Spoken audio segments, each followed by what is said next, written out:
Hi hello. Kilimanoor ശ്രീലക്ഷ്മിയിലായിരുന്നു ഈ work. ശ്രീവിനോദായിരുന്നു വർക്കിന് വിളിച്ചിരുന്നത്. ഞാനും ശോഭനുമായിരുന്നു പോയിരുന്നത്. ബാക്കി എല്ലാ പയ്യന്മാരും കിളിമാനൂരിലുള്ളതായിരുന്നു. ചെന്നപ്പോൾ തന്നെ 2 ടൈപ്പ് വെൽക്കം ഡ്രിങ്ക് ഉണ്ടായിരുന്നു. പിന്നെ വെൽക്കം ഡ്രിങ്ക് കലക്കാൻ വേണ്ടി ശ്രീവിനോദിനെയൊക്കെ സഹായിച്ചു. വെൽക്കം ഡ്രിങ്കെല്ലാം കലക്കി സെറ്റ് ചെയ്ത് വെച്ചിട്ട് തൊടുകറിയെല്ലാം അറേഞ്ച് ചെയ്യാനുണ്ടായിരുന്നു. പിന്നെ തൊടുകറിയെല്ലാം അറേഞ്ച് ചെയ്തിട്ടു. കല്യാണത്തിന് മുന്നേ തന്നെ ഒരു പന്തി കൊടുക്കണമെന്ന് പറഞ്ഞിട്ടുണ്ടായിരുന്നു. പിന്നെ പെട്ടെന്ന് തന്നെ എല്ലാം അറേഞ്ച് ചെയ്ത് തൊടുകറി എല്ലാം അടിച്ച് സെറ്റ് ചെയ്ത് ആൾക്കാർക്കായിട്ട് വെയിറ്റ് ചെയ്ത് നിൽക്കുകയായിരുന്നു. തൊടുകറി ഏകദേശം 15ഓളം തൊടുകറി ഉണ്ടായിരുന്നു. പയ്യന്മാർ ഏകദേശം 10-30 പയ്യന്മാരും ഉണ്ടായിരുന്നു. അതുകൊണ്ട് പിന്നെ കുഴപ്പമില്ലായിരുന്നു. അപ്പോഴേക്കും ആൾക്കാർ കയറി. പന്തി ഫുള്ളാവില്ലെന്ന് കരുതിയതാണ്, പക്ഷേ പന്തി ഫുള്ളായി. പിന്നെ കല്യാണം കഴിഞ്ഞിട്ടാണ് അടുത്ത പന്തി.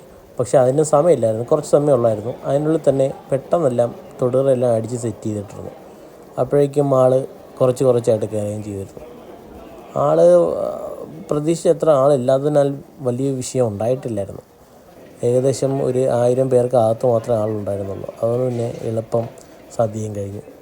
അവിടെ നിന്ന് സദ്യയും കഴിച്ച് ഞാനും ശോഭനും അവിടെ നിന്ന് ഇറങ്ങി. അപ്പോൾ പിന്നെ അടുത്ത വീഡിയോയിൽ കാണാം.